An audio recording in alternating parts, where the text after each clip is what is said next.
250 दिन बाद किथे है गोल्डी बराड़? मूसेवाला दे कतल नूं 250 दिन तो ज्यादा हो चुके ने। ये मास्टरमाइंड है किथे? गोल्डी बराड़ है किथे? कतल कांड दा स्टेटस की है? किथे है गैंगस्टर गोल्डी बराड़? कानून दे शिकंजे तो गोल्डी बराड़ कितना दूर है? इस सवाल इस करके है क्योंकि गोल्डी बराड़ ता शरेआम आके सोशल मीडिया दे उत्ते पोस्टां पा के जिक्र करदा रहा कि इस कतल दी वारदात नूं मैं अंजाम दिता है। उसदे वल्लों कोई भी ਜਿਹੜੇ ਕਾਰਨ ਦੱਸੇ ਗਏ ਹੋਣ ਜਾਂ ਫਿਰ ਆਪਣੇ ਆਪ ਨੂੰ ਜਸਟੀਫਾਈ ਕਰਨ ਦੀ ਕੋਸ਼ਿਸ਼ ਕਰਦਾ ਹੋਵੇ, ਪਰ ਉਸਦੇ ਵੱਲੋਂ ਇੱਕ ਵੱਡੀ ਵਾਰਦਾਤ ਨੂੰ ਅੰਜਾਮ ਦਿਵਾਇਆ ਗਿਆ। ਤਾਂ ਗੋਲਡੀ ਬਰਾੜ ਕਿੱਥੇ ਹੈ? ਕਿ ਵਾਕਈ ਹੀ ਦੇਸ਼ ਦੀਆਂ ਏਜੰਸੀਆਂ, ਪੰਜਾਬ ਦੀਆਂ ਏਜੰਸੀਆਂ ਉਸ ਤੱਕ ਪਹੁੰਚਣ ਦੇ ਵਿੱਚ ਕਾਮਯਾਬ ਨਹੀਂ ਹੋਈਆਂ ਕਿ ਜੇਕਰ ਕੋਈ ਗੈਂਗਸਟਰ ਵਿਦੇਸ਼ ਦੇ ਵਿੱਚ ਬੈਠ ਕੇ ਪੰਜਾਬ ਦੇ ਵਿੱਚ ਲੋਕਾਂ ਨੂੰ ਧਮਕੀਆਂ ਦੇ ਰਿਹਾ ਹੈ ਜਾਂ ਫਿਰ ਧਮਕੀਆਂ ਦਬਾ ਰਿਹਾ ਹੈ ਜਾਂ ਫਿਰ ਅਜਿਹੀਆਂ ਘਟਨਾਵਾਂ ਨੂੰ ਅੰਜਾਮ ਦੇ ਰਿਹਾ, ਤਾਂ ਫਿਰ ਕਿਸ ਦੀ ਜ਼ਿੰਮੇਵਾਰੀ ਹੈ? ਕਿ ਕੇਂਦਰ ਤੋਂ ਸਵਾਲ ਨਹੀਂ ਹੋਣਾ ਚਾਹੀਦਾ? ਕਿ ਪੰਜਾਬ ਦੀਆਂ ਏਜੰਸੀਆਂ ਤੋਂ ਸਵਾਲ ਨਹੀਂ ਹੋਣਾ ਚਾਹੀਦਾ? ਜਿਹੜੀ ਪੁਲਿਸ ਜਾਂਚ ਕਰ ਰਹੀ ਹੈ ਉਹਨਾਂ ਤੋਂ ਸਵਾਲ ਨਹੀਂ ਹੋਣਾ ਚਾਹੀਦਾ ਕਿ ਕਿੱਥੇ ਹੈ ਗੋਲਡੀ ਬਰਾੜ? ਹੁਣ ਗੋਲਡੀ ਬਰਾੜ ਹੈ ਕਿੱਥੇ? ਇਹ ਵੀ ਇੱਕ ਵੱਡਾ ਸਵਾਲ ਹੈ ਕਿ ਵਾਕਈ ਉਹ ਕੈਨੇਡਾ ਦੇ ਵਿੱਚ ਜਾਂ ਅਮਰੀਕਾ ਦੇ ਵਿੱਚ ਹੈ ਜਾਂ ਦੇਸ਼ ਤੋਂ ਬਾਹਰ ਹੈ, ਕਿਉਂਕਿ ਭਾਰਤ ਦੇ ਵਿੱਚ ਇਸ ਪੂਰੀ ਕਤਲ ਦੀ ਵਾਰਦਾਤ ਨੂੰ ਅੰਜਾਮ ਦਿੱਤਾ ਗਿਆ। ਗੋਲਡੀ ਬਰਾੜ ਪੰਜਾਬ ਦੇ ਨਾਲ ਤਾਲੁਕ ਰੱਖਦਾ ਹੈ।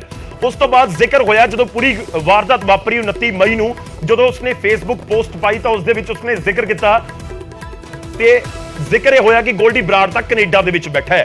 ਤੇ ਉਸ ਤੋਂ ਬਾਅਦ ਗੋਲਡੀ ਬਰਾੜ ਦਾ ਪਤਾ ਲੱਗਦਾ ਕਿ ਉਹ ਤਾਂ ਅਮਰੀਕਾ ਭੱਜ ਗਿਆ, ਪਰ ਪਤਾ ਨਹੀਂ ਲੱਗਿਆ ਕਿ ਆਖਿਰ ਉਹ ਕਿਹੜੇ ਸ਼ਹਿਰ, ਕਿਹੜੇ ਘਰ ਦੇ ਵਿੱਚ ਜਾਂ ਕਿਹੜੀ ਗਲੀ ਦੇ ਵਿੱਚ ਜਾ ਕੇ ਲੁਕ ਗਿਆ। ਔਰ ਇਹੀ ਸਵਾਲ ਹੁਣ ਵੀ ਇੱਕ ਵੱਡਾ ਬਣਿਆ ਹੋਇਆ। ਤਾਂ ਮੂਸੇਵਾਲਾ ਦੇ ਮੋਸਟ ਵਾਂਟਡ ਕੌਣ ਨੇ? ਨੰਬਰ 1 ਦੇ ਉੱਤੇ ਹੈ ਗੋਲਡੀ ਬਰਾੜ।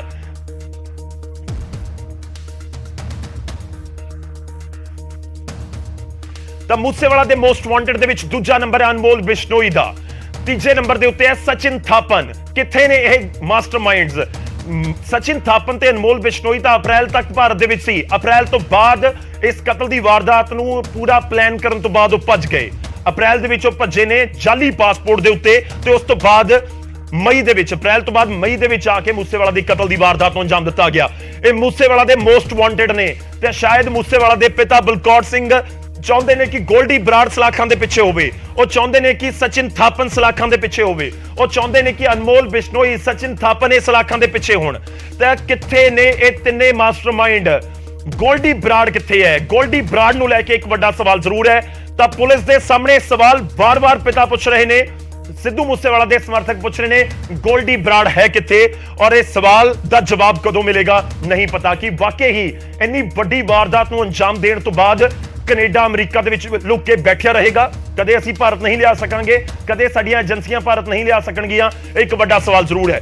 ਹੁਣ ਸਵਾਲ ਇਹ ਵੀ ਹੈ ਕਿ ਗੋਲਡੀ ਬਰਾੜ ਹੈ ਕਿੱਥੇ? ਕਿ ਗੋਲਡੀ ਬਰਾੜ ਕੈਨੇਡਾ ਦੇ ਵਿੱਚ ਹੈ? ਕਿ ਗੋਲਡੀ ਬਰਾੜ ਅਮਰੀਕਾ ਦੇ ਵਿੱਚ ਹੈ? ਜਾਂ ਗੋਲਡੀ ਬਰਾੜ ਭਾਰਤ ਦੇ ਵਿੱਚ ਹੀ ਤਾਂ ਨਹੀਂ ਲੁਕਿਆ ਬੈਠਾ? ਕਿ ਪੁਲਿਸ ਉਸ ਨੂੰ ਲੱਭਦੀ ਰਹੇ ਅਮਰੀਕਾ ਜਾਂ ਕੈਨੇਡਾ, ਜਾਂ ਇਹ ਜ਼ਿਕਰ ਕਰਦੀ ਰਹੇ ਕਿ ਕੈਨੇਡਾ ਦੇ ਵਿੱਚ ਹੈ, ਅਮਰੀਕਾ ਦੇ ਵਿੱਚ ਹੈ ਤਾਂ ਸਾਡੇ ਅਧਿਕਾਰ ਖੇਤਰ ਤੋਂ ਬਾਹਰ ਹੈ, ਤਾਂ ਸੈਂਟਰ ਦੀਆਂ ਏਜੰਸੀਆਂ ਦੇਖਣਗੀਆਂ। ਕਿਤੇ ਇਹ ਤਾਂ ਨਹੀਂ ਕਿ ਗੋਲਡੀ ਬਰਾੜ ਭਾਰਤ ਦੇ ਵਿੱਚ ਹੀ ਬੈਠਾ ਹੋਵੇ। ਹੋ ਸਕਦਾ ਹੈ, ਪਰ ਹੁਣ ਤੱਕ ਅਜਿਹਾ ਕੋਈ ਤੱਥ ਨਿਕਲ ਕੇ ਸਾਹਮਣੇ ਨਹੀਂ ਆਇਆ। ਪਹਿਲਾਂ ਜ਼ਿਕਰ ਹੋ ਰਿਹਾ ਸੀ ਗੋਲਡੀ ਬਰਾੜ ਕੈਨੇਡਾ ਦੇ ਵਿੱਚ ਬੈਠਾ ਹੈ। ਇਹ ਜ਼ਿਕਰ ਹੁੰਦਾ ਰਿਹਾ ਲਗਾਤਾਰ ਕਿ ਗੋਲਡੀ ਬਰਾੜ ਹੈ ਕੈਨੇਡਾ ਦੇ ਵਿੱਚ, ਤੇ ਉਸ ਤੋਂ ਬਾਅਦ ਜ਼ਿਕਰ ਹੋਇਆ ਕਿ ਗੋਲਡੀ ਬਰਾੜ ਅਮਰੀਕਾ ਵਾਲੇ ਪਾਸੇ ਫਰਾਰ ਹੋ ਗਿਆ। ਬਾਰਡਰ ਲੱਗਦਾ ਹੈ ਅਮਰੀਕਾ ਤੇ ਕੈਨੇਡਾ ਦਾ ਆਪਸ ਦੇ ਵਿੱਚ, ਤੇ ਜ਼ਿਕਰ ਹੋਇਆ ਕਿ ਅਮਰੀਕਾ ਦੇ ਵਿੱਚ ਚਲਾ ਗਿਆ। ਅਮਰੀਕਾ ਦੇ ਕਿੱਥੇ? ਕੈਲੀਫੋਰਨੀਆ ਦੇ ਵਿੱਚ ਸੈਕਰਾਮੈਂਟੋ ਸ਼ਹਿਰ ਦਾ ਜ਼ਿਕਰ ਹੋਇਆ ਕਿ ਉੱਥੇ ਜਾ ਕੇ ਲੁਕ ਗਿਆ। ਇੱਕ ਦੋ ਹੋਰ ਸ਼ਹਿਰਾਂ ਦਾ ਜ਼ਿਕਰ ਹੋਇਆ ਕਿ ਗੋਲਡੀ ਬਰਾੜ ਨੂੰ ਉੱਥੇ ਡਿਟੇਨ ਵੀ ਕਰ ਲਿਆ ਗਿਆ। ਡਿਟੇਨ ਹੋਣ ਤੋਂ ਬਾਅਦ ਅੱਗੇ ਦੀ ਜਾਣਕਾਰੀ ਨਹੀਂ ਆਈ। ਮੂਸੇਵਾਲਾ ਦੇ ਪਿਤਾ ਚਾਹੁੰਦੇ ਨੇ ਕਿ ਦੱਸੋ ਕਿੱਥੇ ਹੈ ਗੋਲਡੀ ਬਰਾੜ? ਤਾਂ ਕੀ ਭਾਰਤ ਦੇ ਵਿੱਚ ਹੈ, ਸਾਡੇ ਦੇਸ਼ ਦੇ ਵਿੱਚ ਹੀ ਬੈਠਾ ਹੈ, ਜਾਂ ਕੈਨੇਡਾ ਦੇ ਵਿੱਚ ਚਲਾ ਗਿਆ, ਜਾਂ ਫਿਰ ਗੋਲਡੀ ਬਰਾੜ ਅਮਰੀਕਾ ਦੇ ਵਿੱਚ ਹੈ? ਹੁਣ ਸਵਾਲ ਇਹੀ ਹੈ ਕਿ ਆਖਿਰ ਗੋਲਡੀ ਬਰਾੜ ਕਦੋਂ ਪੁਲਿਸ ਦੀ ਗਿਰਫਤ ਦੇ ਵਿੱਚ ਆਏਗਾ ਵੀ ਕਿ ਨਹੀਂ ਆਏਗਾ? ਇਹ ਵੀ ਇਸ ਸਮੇਂ ਪੁਲਿਸ ਦੇ ਕੋਲ ਕੋਈ ਜਵਾਬ ਨਹੀਂ ਹੈ। ਦਾਅਵੇ ਜ਼ਰੂਰ ਨੇ ਕਿ ਅਸੀਂ ਗੋਲਡੀ ਬਰਾੜ ਨੂੰ ਲੈ ਕੇ ਆਵਾਂਗੇ ਭਾਰਤ, ਗੋਲਡੀ ਬਰਾੜ ਨੂੰ ਸਜ਼ਾ ਦਿਵਾਵਾਂਗੇ, ਮੂਸੇਵਾਲਾ ਨੂੰ ਇਨਸਾਫ ਦਿਵਾਵਾਂਗੇ, ਪਰ ਗੋਲਡੀ ਬਰਾੜ ਕਿੱਥੇ ਹੈ?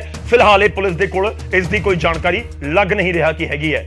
ਖੈਰ, ਡਿਟੇਨ ਹੋਣ ਦੀਆਂ ਜਾਂ ਡਿਟੇਨ ਕਿਤੇ ਜਾਣ ਦੀਆਂ ਚਰਚਾਵਾਂ ਬਹੁਤ ਤੁਰੀਆਂ, ਪਰ ਉਸ ਤੋਂ ਅੱਗੇ ਕੀ ਹੋਇਆ? ਕਿ ਵਾਕਈ ਡਿਟੇਨ ਕਰ ਲਿਆ ਗਿਆ, ਨਜ਼ਰਬੰਦ ਕਰ ਦਿੱਤਾ ਗਿਆ, ਜਾਂ ਫਿਰ ਗੋਲਡੀ ਬਰਾੜ ਤੱਕ ਅਮਰੀਕਾ ਦੀ ਪੁਲਿਸ ਵੀ ਪਹੁੰਚਣ ਦੇ ਵਿੱਚ ਕਾਮਯਾਬ ਰਹੀ ਸੀ ਕਿ ਨਹੀਂ ਰਹੀ ਸੀ?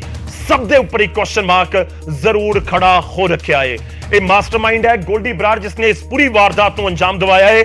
ਰੇਕੀ ਕਰਨ ਵਾਲੇ ਤੋਂ ਲੈ ਕੇ ਹਥਿਆਰ ਸਪਲਾਈ ਕਰਨ ਵਾਲੇ ਤੱਕ ਤੇ ਗੋਲੀਆਂ ਚਲਾਉਣ ਵਾਲੇ ਤੱਕ, ਪ੍ਰਿਯਵਰਤ ਫੌਜੀ ਤੋਂ ਲੈ ਕੇ ਜਿਹੜੇ ਪੰਜਾਬ ਦੇ ਵਿੱਚ 2 ਐਨਕਾਊਂਟਰ ਦੇ ਵਿੱਚ ਮਾਰੇ ਗਏ ਨੇ ਗੈਂਗਸਟਰ, ਉਹਨਾਂ ਤੱਕ ਹਰ ਇੱਕ ਤੱਕ ਕੰਟੈਕਟ ਦੇ ਵਿੱਚ ਕੌਣ ਸੀ? ਇੱਕੋ ਨਾਮ, ਗੋਲਡੀ ਬਰਾੜ। ਪਰ ਪੁਲਿਸ ਉੱਥੇ ਉਸ ਤੱਕ ਨਹੀਂ ਪਹੁੰਚ ਸਕੀ। ਔਰ ਕੀ ਵਾਕਈ ਹੀ ਪੁਲਿਸ ਪਹੁੰਚ ਸਕੇਗੀ ਜਾਂ ਨਹੀਂ ਪਹੁੰਚ ਸਕੇਗੀ? ਰੈੱਡ ਕਾਰਨਰ ਨੋਟਿਸ ਇੰਟਰਪੋਲ ਦੇ ਜ਼ਰੀਏ ਵੀ ਜ਼ਰੂਰ ਜਾਰੀ ਕਰਵਾ ਦਿੱਤਾ ਗਿਆ, ਪਰ ਨਤੀਜਾ ਸਿਫਰ ਇਸ ਸਮੇਂ ਨਜ਼ਰ ਆ ਰਿਹਾ ਹੈ। ਖੈਰ, ਮੂਸੇਵਾਲਾ ਦੇ ਪਿਤਾ ਦਾ ਇੱਕ ਵਾਰ ਫਿਰ ਤੋਂ ਜ਼ਿਕਰ ਕਰਦੇ ਹਾਂ। ਮੂਸੇਵਾਲਾ ਦੇ ਪਿਤਾ ਬਲਕੌਰ ਸਿੰਘ ਲਗਾਤਾਰ ਇਨਸਾਫ ਦੀ ਮੰਗ ਕਰ ਰਹੇ ਨੇ ਕਿ ਉਹਨਾਂ ਦੇ ਪੁੱਤ ਨੂੰ ਇਨਸਾਫ ਦਿੱਤਾ ਜਾਵੇ। ਇਹ ਸਿਰਫ ਬਲਕੌਰ ਸਿੰਘ ਦੀ ਆਵਾਜ਼ ਨਹੀਂ, ਬਲਕਿ ਮੂਸੇਵਾਲਾ ਦੇ ਜਿਹੜੇ ਸਮਰਥਕ ਨੇ ਉਹ ਵੀ ਚਾਹੁੰਦੇ ਨੇ ਕਿ ਪਤਾ ਤਾਂ ਲੱਗੇ ਕਿ ਆਖਿਰ ਕਿਸ ਤਰੀਕੇ ਨਾਲ ਗੋਲਡੀ ਬਰਾੜ ਦੇ ਵੱਲੋਂ ਇਸ ਕਤਲ ਦੀ ਵਾਰਦਾਤ ਨੂੰ ਅੰਜਾਮ ਦੇ ਦਿੱਤਾ ਗਿਆ। ਪੂਰੀ ਥਿਉਰੀ ਬੇਸ਼ੱਕ ਪੁਲਿਸ ਦੇ ਵੱਲੋਂ ਉਸ ਨੂੰ ਰਿਵੀਲ ਕੀਤਾ ਗਿਆ ਹੈ, ਪਰ ਜ਼ਿਕਰ ਜਦੋਂ ਗੋਲਡੀ ਬਰਾੜ ਦਾ ਹੁੰਦਾ ਹੈ ਕਿ ਜਦੋਂ ਉਹ ਸ਼ਿਕੰਜੇ 'ਚ ਹੋਏਗਾ ਤਾਂ ਸ਼ਾਇਦ ਅਸਲੀ ਪਰਤਾਂ ਉਸ ਸਮੇਂ ਹੀ ਖੁੱਲਣਗੀਆਂ ਕਿ ਆਖਿਰ ਇਸ ਦੇ ਪਿੱਛੇ ਵਿੱਕੀ ਮਿੱਡੂ ਖੇੜਾ ਦਾ ਕਤਲ ਹੀ ਵਜ੍ਹਾ ਸੀ ਜਾਂ ਫਿਰ ਕਹਾਣੀ ਕੁਝ ਹੋਰ ਹੈ। ਤੇ ਦੂਜੇ ਪਾਸੇ ਸਵਾਲ ਤਾਂ ਇੱਥੇ ਇਹ ਵੀ ਉੱਠ ਰਹੇ ਨੇ ਕਿ ਇਹ ਪੂਰਾ ਮਾਮਲਾ ਕੀ ਸਿਰਫ ਗੋਲਡੀ ਬਰਾੜ, ਲਾਰੈਂਸ ਬਿਸ਼ਨੋਈ ਤੱਕ ਸੀਮਿਤ ਹੈ ਕਿ ਵਾਕਈ ਇਹਨੇ ਵੱਡੇ ਗੈਂਗਸਟਰ ਬਣ ਗਏ ਕਿ ਇੰਨੀ ਵੱਡੀ ਸ਼ਖਸੀਅਤ ਨੂੰ ਇਸ ਤਰੀਕੇ ਨਾਲ ਗੋਲੀਆਂ ਮਰਵਾ ਦਿੱਤੀਆਂ ਗਈਆਂ, ਜਾਂ ਫਿਰ ਉਸ ਦੇ ਪਿੱਛੇ ਕੋਈ ਹੋਰ ਵੀ ਹੈ? ਜਿਸ ਦਾ ਜ਼ਿਕਰ ਬਲਕੌਰ ਸਿੰਘ ਨੇ ਕੀਤਾ ਸੀ, ਉਹ ਕਹਿੰਦੇ ਸੀ ਇਹ ਜਿਹੜੇ ਵਾਈਟ ਕਾਲਰ ਵਾਲੇ ਨੇ ਨਾ, ਵਾਈਟ ਕਾਲਰ ਵਾਲੇ ਕੌਣ ਹੁੰਦੇ ਨੇ? ਰਸੂਖਦਾਰ, ਜਿਹੜੇ ਸਾਡੇ ਸਮਾਜ ਦੇ ਵਿੱਚ ਘੁੰਮਦੇ ਹੁੰਦੇ ਨੇ, ਬਹੁਤ ਉੱਚੇ ਅਹੁਦੇ ਲੈ ਕੇ ਜਾਂ ਕੱਦ ਦੇ ਲੋਕ ਹੁੰਦੇ ਨੇ, ਪਰ ਉਹ ਅੰਦਰੋਂ ਕੀ ਹੁੰਦੇ ਨੇ ਕਿਸੇ ਨੂੰ ਨਹੀਂ ਪਤਾ ਕਿ ਉਹ ਸਿਆਸਤਦਾਨ ਹੈ ਜਾਂ ਕੋਈ ਹੋਰ ਹੈ। ਇਹ ਵੀ ਇੱਕ ਵੱਡਾ ਸਵਾਲ ਜ਼ਰੂਰ ਹੈ। ਵਾਈਟ ਕਾਲਰ ਵਾਲਿਆਂ ਦਾ ਜ਼ਿਕਰ ਬਲਕੌਰ ਸਿੰਘ ਨੇ ਜ਼ਰੂਰ ਕੀਤਾ ਸੀ। ਖੈਰ, ਬਲਕੌਰ ਸਿੰਘ ਜਦੋਂ ਥਾਰ ਦਾ ਜ਼ਿਕਰ ਕਰ ਰਹੇ ਸੀ ਕਿ ਉਹ ਆਪਣੇ ਪੁੱਤ ਦੇ ਇਨਸਾਫ ਦੇ ਲਈ ਥਾਰ ਲੈ ਕੇ ਪੂਰੇ ਪੰਜਾਬ ਦੇ ਵਿੱਚ ਘੁੰਮਣਗੇ, ਤੇ ਇਸ ਵਿਚਾਲੇ ਉਹਨਾਂ ਨੇ ਜ਼ਿਕਰ ਜੇਲ੍ਹਾਂ ਨੂੰ ਲੈ ਕੇ ਵੀ ਕੀਤਾ। ਤਾਂ ਪੰਜਾਬ ਦੀਆਂ ਜੇਲ੍ਹਾਂ ਜਾਂ ਦੇਸ਼ ਦੀਆਂ ਜੇਲ੍ਹਾਂ, ਚਾਹੇ ਤਿਹਾੜ ਜੇਲ੍ਹ ਦਾ ਅਸੀਂ ਜ਼ਿਕਰ ਕਰਦੇ ਹੋਈਏ, ਦਿੱਲੀ ਦੇ ਵਿੱਚ ਜਦੋਂ ਲਾਰੈਂਸ ਬਿਸ਼ਨੋਈ ਸੀ ਇਸ ਪੂਰੀ ਘਟਨਾ ਨੂੰ ਜਦੋਂ ਅੰਜਾਮ ਦਿੱਤਾ ਗਿਆ ਜਾਂ ਫਿਰ ਪਲੈਨਿੰਗ ਕੀਤੀ ਗਈ, ਤਾਂ ਉਸ ਸਮੇਂ ਜ਼ਿਕਰ ਹੋ ਰਿਹਾ ਸੀ ਜਦੋਂ ਬਲਕੌਰ ਸਿੰਘ ਆਪਣੇ ਬੇਟੇ ਦੇ ਇਨਸਾਫ ਦੇ ਲਈ ਮੰਗ ਕਰ ਰਹੇ ਸਨ, ਲੋਕਾਂ ਦੇ ਵਿਚਾਲੇ ਖੜੇ ਸੀ। ਜੇਲ੍ਹਾਂ ਦੇ ਉੱਤੇ ਉਹਨਾਂ ਨੇ ਸਵਾਲ ਚੁੱਕੇ ਤੇ ਕਿਹਾ ਕਿ ਜੇਲ੍ਹਾਂ ਦੇ ਵਿੱਚ ਮਿਲੀ ਭੁਗਤ ਦੇ ਨਾਲ ਜੇਲ੍ਹਾਂ 'ਚ ਸਭ ਕੁਝ ਚੱਲ ਰਿਹਾ ਹੈ, ਮਿਲੀ ਭੁਗਤ ਦੇ ਨਾਲ ਹੀ ਜੇਲ੍ਹਾਂ ਦੇ ਵਿੱਚ ਸਮਾਨ ਪਹੁੰਚਾਇਆ ਜਾ ਰਿਹਾ ਹੈ। ਖੈਰ, ਇਹ ਵੀ ਤੱਥ ਕਿਸੇ ਤੋਂ ਫਿਲਹਾਲ ਤਾਂ ਲੁਕਿਆ ਹੋਇਆ ਨਜ਼ਰ ਨਹੀਂ ਆਉਂਦਾ ਜਦੋਂ ਜ਼ਿਕਰ ਕੀਤਾ ਜਾਂਦਾ ਹੈ ਕਿ ਜੇਲ੍ਹਾਂ ਦੇ ਵਿੱਚ ਬੈਠ ਕੇ ਸਭ ਕੁਝ ਹੁੰਦਾ ਹੈ, ਜੇਲ੍ਹਾਂ ਦੇ ਵਿੱਚ ਬੈਠ ਕੇ ਹੀ ਫੋਨ ਕੀਤੇ ਜਾਂਦੇ ਨੇ, ਉੱਥੋਂ ਹੀ ਪਲੈਨਿੰਗ ਕੀਤੀ ਜਾਂਦੀ ਹੈ, ਉੱਥੋਂ ਹੀ ਰੇਕੀ ਕਰਵਾਈ ਜਾਂਦੀ ਹੈ, ਉੱਥੋਂ ਹੀ ਕਿਸੇ ਦੀ ਡਿਊਟੀ ਲਗਾਈ ਜਾਂਦੀ ਹੈ, ਉੱਥੋਂ ਹੀ ਕਤਲ ਕਰਵਾ ਦਿੱਤਾ ਜਾਂਦਾ ਹੈ। ਲਾਰੈਂਸ ਬਿਸ਼ਨੋਈ ਦੀ ਇੱਕ ਤੁਹਾਨੂੰ ਯਾਦ ਹੋਏਗਾ ਇੱਕ ਆਡੀਓ ਕਲਿੱਪ ਵੀ ਵਾਇਰਲ ਹੋਈ ਸੀ ਜੋ ਕਥਿਤ ਕਹੀ ਜਾਂਦੀ ਸੀ, ਜਿਸ ਦੇ ਵਿੱਚ ਇੱਕ ਸ਼ਖਸ ਫੋਨ ਕਰਕੇ ਕਹਿੰਦਾ ਹੈ ਕਿ ਗਿਆਨੀ ਦਾ ਕੰਮ ਕਰ ਦਿੱਤਾ, ਯਾਨੀ ਮੂਸੇਵਾਲੇ ਦਾ ਕੰਮ ਕਰ ਦਿੱਤਾ, ਮੂਸੇਵਾਲਾ ਗੱਡੀ ਚੜਾ ਦਿੱਤਾ, ਇਸ ਤਰੀਕੇ ਦੀ ਆਡੀਓ ਸੀ। ਖੈਰ, ਜੇਲ੍ਹਾਂ ਨੂੰ ਲੈ ਕੇ ਮੂਸੇਵਾਲਾ ਦੇ ਪਿਤਾ ਕੀ ਕੁਝ ਕਹਿ ਰਹੇ ਨੇ ਉਹ ਵੀ ਤੁਹਾਨੂੰ ਸੁਣਾਉਂਦੇ ਆ। ਸਿੱਧਾ ਸਿਸਟਮ ਦੇ ਉੱਤੇ ਸਵਾਲ ਚੁੱਕ ਰਹੇ ਨੇ ਬਲਕੌਰ ਸਿੰਘ। ਪਿੱਛੇ ਜੋ ਜੇਲ੍ਹ ਮੰਤਰੀ ਦੇ ਅੰਕੜੇ ਸੁਣੇ ਹੋਣਗੇ, 3600 ਮੋਬਾਈਲ ਫੜ ਲੇਗਾ ਨਾ 6 ਮਹੀਨੇ ਚ, ਪਿੱਛੇ ਕੀ ਰਹਿ ਗਿਆ? ਤੁਸੀਂ ਟ੍ਰਾਇਲ ਵਜੋਂ ਕੋਈ ਫੌਜ ਨੂੰ ਦੇ ਕੇ ਦੇਖੋ, ਦੋ ਜੇਲ੍ਹਾਂ ਉੱਥੇ ਫੋਨ ਚਲਾ ਕੇ ਦਿਖਾਵੇ ਕੋਈ, ਫਿਰ ਕਿਸੇ ਕੇਂਦਰੀ ਬਲ ਨੂੰ ਦਿਓ ਕੋਈ ਜੇਲ੍ਹ ਇੱਕ ਅੱਧੀ ਟ੍ਰਾਇਲ ਕਰਕੇ ਉੱਥੇ ਫੋਨ ਚਲਾ ਕੇ ਦਿਖਾ ਦੇਣ। ਸਭ ਕੁਝ ਥੋੜੀ ਮਿਲੀ ਭੁਗਤ ਨਾਲ ਹੋ ਰਿਹਾ, ਸਾਰੀ ਚੀਜ਼ ਪੇੜ ਜਾ ਰਹੀ ਹੈ, ਅੰਦਰ ਫੋਨ ਚੱਲਦਾ, ਅੰਦਰ ਪੇੜ ਚੱਲਦਾ ਹੈ, ਸੈਲਾਂ ਦੇ ਪੈਸੇ ਲਏ ਜਾਂਦੇ ਆ, ਸਭ ਕਾਸੇ ਦਾ ਹੱਦ ਹੋ ਗਈ। ਸਾਰਾ ਜੇਲ੍ਹ ਪ੍ਰਸ਼ਾਸਨ ਕਹਿ ਰਿਹਾ ਵੀ ਫੋਨਾਂ ਦਾ ਤਾਂ ਕੰਟਰੋਲ ਹੀ ਨਹੀਂ, ਕੋਈ ਕੰਧ ਉੱਤੋਂ ਨਹੀਂ ਸਿੱਟ ਦਿੰਦੇ ਨੇ। ਮੁਹੱਲਾ ਕਲੀਨਿਕ ਖੋਲੀ ਚੱਲੋ, ਮੁਹੱਲਾ ਕਲੀਨਿਕ ਤੱਕ ਮਾਨ ਸਾਹਿਬ ਪਹੁੰਚਦਾ ਨਹੀਂ ਕੋਈ, ਸਾਡੇ ਰਾਹਾਂ 'ਚ ਹੀ ਵਰ ਜਾਂਦੇ ਆ। ਜਿੱਥੇ ਮੇਰਾ ਪੁੱਤ ਮਰਿਆ 3 ਮਿੰਟ ਦਾ ਰਸਤਾ ਸੀ ਹਸਪੀਟਲ ਦਾ, ਪਰ ਨਹੀਂ ਪਹੁੰਚ ਪਾਇਆ ਕਿਉਂਕਿ 35 ਗੋਲੀਆਂ ਦੇ ਸੀਨੇ ਚੀਰਤਾ ਸੀ। ਅਸਲੀਅਤ ਦੇ ਆ ਜਾਓ, ਮੈਨੂੰ ਪਤਾ, ਤੁਹਾਨੂੰ ਪਤਾ, ਜਿਹੜੇ ਸਾਰੇ ਕੰਮ ਕਾਰ ਛੱਡ ਕੇ ਇੱਥੇ ਪਹੁੰਚ ਨੂੰ, ਇਹ ਗੱਲਾਂ ਪੁੱਛਣ ਦੇ ਵਾਸਤੇ ਉਹਨੂੰ, ਇਹ ਗੱਲਾਂ ਜਾਣਨ ਦੇ ਵਾਸਤੇ ਇੱਥੇ ਆਉਂਦੇ। ਸਰਕਾਰ ਹਲੇ ਵੀ ਕੰਨੀ ਕੋਲ ਤੇਲ ਪਾਈ ਬੈਠੀ ਹੈ, ਕੋਈ ਗੱਲ ਨਹੀਂ, ਸੁਣਾ ਦੇਣਗੇ, ਸਮਾਂ ਤੇਰਾ ਵੀ ਆਊਗਾ, ਗਲੀ ਦੇ ਵਿੱਚ ਤੁਸੀਂ ਵੀ ਆਓਗੇ, ਮੈਂ ਥਾਰ ਗੱਡੀ ਸਾਂਭੀ ਬੈਠਾ, ਹਲੇ ਸ਼ੀਸ਼ਾ ਨਹੀਂ ਪਵਾਇਆ ਮਾਨ ਸਾਹਿਬ।